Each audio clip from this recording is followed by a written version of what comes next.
ফেলে দেওয়া জিনিসকেও কাজে লাগানো যায় যদি একটু বুদ্ধি খাটানো যায়। যে চাউল আমরা খাই, চালের বস্তা এখন থেকে আর আপনারাও ফালাবেন না। আমার আজকের ভিডিওটি দেখলে আপনারা বুঝতে পারবেন আমি যে সারা বছর যে চালের ভাত খাই, এই চালের বস্তাগুলো জমিয়ে রেখে দিয়ে আজকে আমি এত উপকারী এবং কাজের একটা জিনিস বানিয়েছি। এভাবে আমরা গৃহিণীরা যদি টাকা বাঁচাতে চাই এবং সংসারের উন্নতি করতে চাই, সামান্য সামান্য করে যদি একটু একটু করেও উন্নতি করা যায় তাহলে কে কারে দিবে। আমি আজকে এমন একটা জিনিস বানাচ্ছি, আপনারা দেখলে অবাক হয়ে যাবেন। আসসালামু আলাইকুম আমার সকল প্রিয় আপু এবং ভাইয়ারা, আপনারা সবাই কেমন আছেন? আশা করছি কাছে এবং দূরে, দেশ এবং দেশের বাহিরে যে যেখানে বসে আমার আজকের ভিডিওটি দেখতেছেন, আল্লাহর রহমতে আপনারা সবাই অনেক বেশি ভালো আছেন। আমিও আল্লাহ তাআলার অশেষ রহমতে আলহামদুলিল্লাহ বেশ ভালো আছি। বরাবরের মতো চলে আসলাম আজকে আর একটি ব্লগ ভিডিও নিয়ে। আমি হাসনা হেনা, আর আজকের ভিডিওটা অনেক মূল্যবান একটা ভিডিও, খুবই ইন্টারেস্টিং, হয়তো বা কারো কাজেও লাগতে পারে। এখানে দেখতে পাচ্ছেন একটা সেলাইয়ের মেশিন, আর আমি খুবই আশা করে এবং শখ করে আমার জরুরি কাজের জন্য এই মেশিনটা কিনেছি। অনেকটা কাজ আছে, আমরা সব ধরনের কাজকর্ম নিয়ে টেলার্সে যাইতে পারি না, নিজের হাতের টুকটাক কাজকর্মগুলো করা যায় এরকম একটা যদি মেশিন থাকে করে। তো শেষ পর্যন্ত অনেক দিনের আশা ছিল আমার একটা সেলাইয়ের মেশিনের, তো আপনাদের ভাইয়া আমার এই আশাটা পূর্ণ করে দিয়েছে। এই সেলাইয়ের মেশিনটা সে গতকালকে আমাকে কিনে দিয়েছে। তো এই মেশিনটা হলো বাটারফ্লাই অরিজিনালটা, এগুলোও নাকি কফি এবং 1 নাম্বার 2 নাম্বার আছে।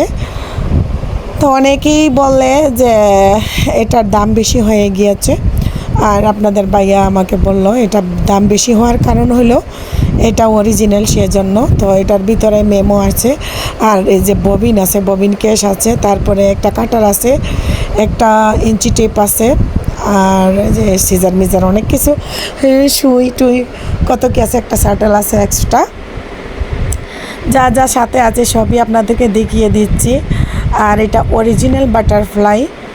এটা অনেকে আবার জানতে চাইবেন যে কত টাকা দিয়ে কিনেছি, এটার মেমোটা আপনাদেরকে দেখিয়ে দেই। আমি যাই নাই অবশ্য, আপনাদের ভাইয়া কিনে নিয়ে এসেছে। এটার দাম হইল আপনার 8,700 টাকা। আর এটা কিনেছি আমরা গত মাসে, মে মাসের 6 তারিখে। এই যে তারিখও দেওয়া আছে, আর শান্তর নামে, আমার হাজব্যান্ডের নামেই কিনা। ও কিনে নিয়ে আসছে বুট বাজার থেকে, অনেক দোকান ঘোরাঘুরি করে তারপরে কিনেছে। অরিজিনালটা কিনলে এরকমই দাম, আবার কফিটা 6,500 টাকা কিনা যায়। তো কফি কোনো জিনিসই কিনবার চাইনি। তো যাই হোক, আলহামদুলিল্লাহ আমার মেশিনটা ভালো পড়েছে, আর রাখার জায়গা নাই, সেজন্য আমি যে এরকম সোফার সামনে রেখে দিছি। এখন আমি কি করতেছি দেখেন, এগুলা সারা বছর যে আমরা চাউল খাই, এই চালের বস্তাগুলো রেখে দিয়েছিলাম, আর সবগুলো বস্তা আমি কেটে কেটে ত্রিপল বানাবো। বাড়িতে আমি ধান জমি আছে যেহেতু আমাদের, বুঝিনি, আমাদের ধান ওঠে, আর ধানগুলো রোদে শুকাইতে হয়, আর রোদে শুকাবার জন্য ত্রিপল লাগে। তো এই ত্রিপলগুলো কিনা লাগে অনেক দাম দিয়ে। আমার যদি একটা সিজন আমি নিজের ত্রিপল, নিজের বস্তা দিয়ে বানিয়ে ত্রিপল বানিয়ে যদি চলতে পারি, তাহলে আমারই তো উপকারে হবে। তো আপনাদেরকে দেখাচ্ছি, আমি সবগুলো বস্তা এভাবে কেটে নিচ্ছি, বস্তার আগা মাথা কেটে আলাদা করে রেখে দিচ্ছি। আর আমি কিছু সময়ের ভিতরে আপনাদেরকে দেখাচ্ছি কিভাবে বস্তাগুলো কাটতেছি। এখন আগামাতাগুলো কেটে তারপরে মাছ বরাবর আমি এটার কেটে নিব, আর সবগুলো বস্তাকে জয়েন করব। জয়েন করে আমি বড় একটা ত্রিপল বানিয়ে নিব। এতে কি হবে, আমাদের অনেক টাকা বাঁচবে। অনেক ত্রিপল আছে, ভালো কোয়ালিটির ত্রিপল যদি কিনতে যান 100 টাকা করে গজ কিনতে হবে, আর এর চেয়ে নর্মালটা আসলে কিনে লাভ নাই, 100 টাকার নিচের যেটা। তো আমি আজকে গজাগারে যদি কিনতে চাইতাম ত্রিপল, তাহলে আমার অনেক টাকা লাগতো, আর আমি এই বস্তাগুলো জমিয়ে জমিয়ে যে কাজটা আজকে করব, আমি বসে পড়েছি একদম নিচে ফ্লোরের মধ্যে। আর এদিকে আমার ওয়ালিদ বাবু আমার আশেপাশে আছে, আমাকে ডিস্টার্ব করতেছে। কি করার, কিচ্ছু করার নাই। আর আমি বাসায় যেহেতু দিনের বেলা আছি, অবসর টাইমটুকু কাজে লাগিয়ে নিলাম। অনেকেই জানেন আমি যেহেতু বিজনেস করি, ব্যবসা করি, বিকেল হলে আমি দোকানে চলে যাই। আর দিনে যখন আমি রান্না করি, রান্না করার ফাঁকে ফাঁকে আমি এই কাজটুকু করে নিচ্ছি। এতে আমার টাকাও বাঁচতেছে, সময়ও কাজে লাগতেছে। আসলে নিজেকেই নিয়ে মাঝে মধ্যে অনেক অবাক হয়ে যায়। যত দিন যাচ্ছে অত বুদ্ধি হচ্ছে, এবং গৃহস্থালী গৃহ একবারে পুরা গৃহিণী, একদম গ্রামের খাঁটি বউ দেখা যাবে। আপনারা আমার অনেক ভিডিওর সাথে যদি থাকেন দেখবেন আমি গ্রামের মধ্যে গিয়ে কিভাবে দানের কাজকর্মগুলো করেছি। আজকের ভিডিওতেই আপনারা দেখতে পাবেন। আপনারা যদি সাথে থাকেন ফুল ভিডিওটি দেখলে বুঝতে পারবেন। এভাবে আমি সবগুলো বস্তা কেটে নিয়েছি। এখন বসে পড়ব সেলাই করার জন্য। আর সেলাই করতে যদিও একটু সময় লাগে, ঠিকই একটু ধৈর্য ধরেই সময়টা হাতে নিয়েই করতে হবে। এখন দেখা যাচ্ছে আমি এটা করতেছি দিকে আমার বাচ্চার যে টিচার আছেন, প্রাইভেট পড়ান, উনিও কয়েকটা বস্তা আমাকে আনিয়ে দিলেন। তো সেগুলো আমি কেটে নিয়েছি, বসে পড়লাম সেলাইয়ের জন্য। এইভাবে আমি একটা একটা করে প্রথমে জয়েন করে নিচ্ছি, 10টা করে। তো 3×10 30টা বস্তা, আর 30টা বস্তায় অনেক বড় একটা ত্রিপল হয়েছে। আর এই ত্রিপলটা আমার যে কত বড় একটা উপকার হয়েছে। তো সেলাই করতেছি দেখেন, আমাদের বাংলাদেশের নায়িকা শাবানা এক সময় সেলাইয়ের কাজ করতে করতে গার্মেন্টসের মালিক হয়ে গেছিলেন। আর আমি বস্তা সেলাই করতে করতে আরেকটা গার্মেন্টসের মালিক হয়ে যাব ইনশাল্লাহ, যদি আপনারা দোয়া করেন আর আমার পাশে থাকেন। তা আমার গার্মেন্টসটাও হয়ে যাবে, আমার গার্মেন্টসের নাম হবে বস্তা সেলাইয়ের গার্মেন্টস। বস্তা দিয়ে কী বানাচ্ছি, তিরপালের গার্মেন্টস হয়ে যাবে ইনশাল্লাহ। তো এইদিকে আপনাদের ওয়ালিদ বাবু আমাকে দেখেন সব কাজে হেল্প করে। তো একটু রাখছি কিভাবে সে হেল্প করে, আর তার কাজটাও আমাকে কতটা ডিস্টার্ব হয়, কিচ্ছু করার নাই। এই যে দেখুন আমার একদিকে বস্তা সেলাই করা হয়েছে, আর একদিকে সে বস্তার ভিতরে ঢুকতেছে একবার, জমাইতেছে একবার, মাথায় নিতেছে।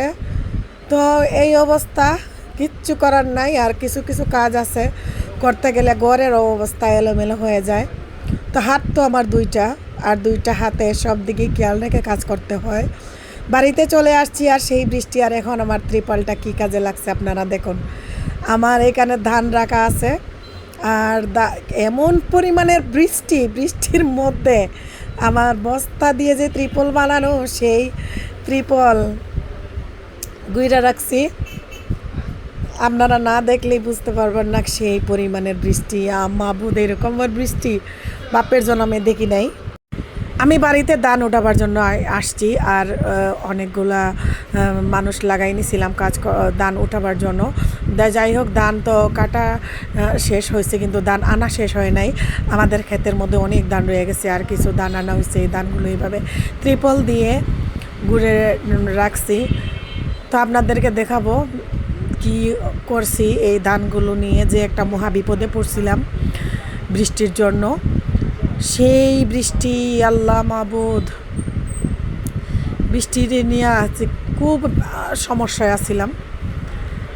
আর তো বৃষ্টির মধ্যে আব্বা মজার মজার মাছ মাইরা নিয়ে আসছিল, আর সেই মাছগুলো খেতেও দারুণ লাগছিল। আপনাদেরকে আমি ভিডিওতে রেখেছি।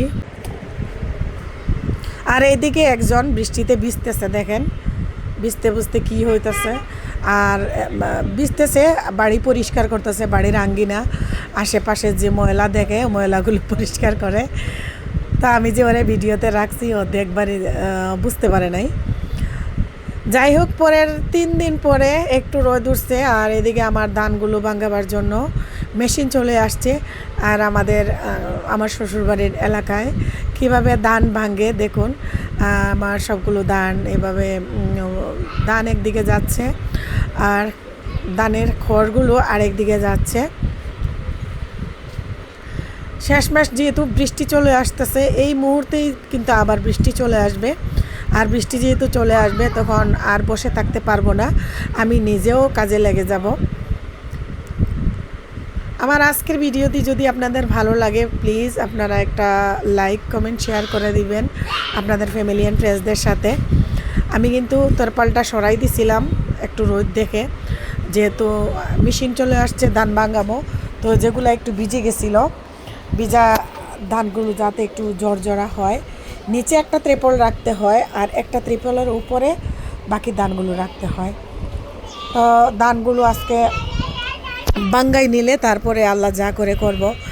যেই ধানটা আমাদের বাঙ্গানো শেষ হইতে না হইতে এমন বৃষ্টি আসছিল, আল্লাহ গো আল্লাহ, বৃষ্টি দেখে তো একদম পুরা অবাক হয়ে গেছিলাম যে কিভাবে কাজটা করছিলাম। সেই বৃষ্টির লাগাতার 4 দিন ছিল। ভিডিওটা লম্বা হয়ে যাচ্ছে, এখানে বিদায় নিয়ে নিচ্ছি। আসসালামু আলাইকুম রহমতুল্লাহি ওয়া বারাকাতু। আবারও চলে আসবো নতুন কোনো ভিডিও নিয়ে। সেই পর্যন্ত সবাই ভালো থাকবেন, সুস্থ থাকবেন। আল্লাহ হাফিজ।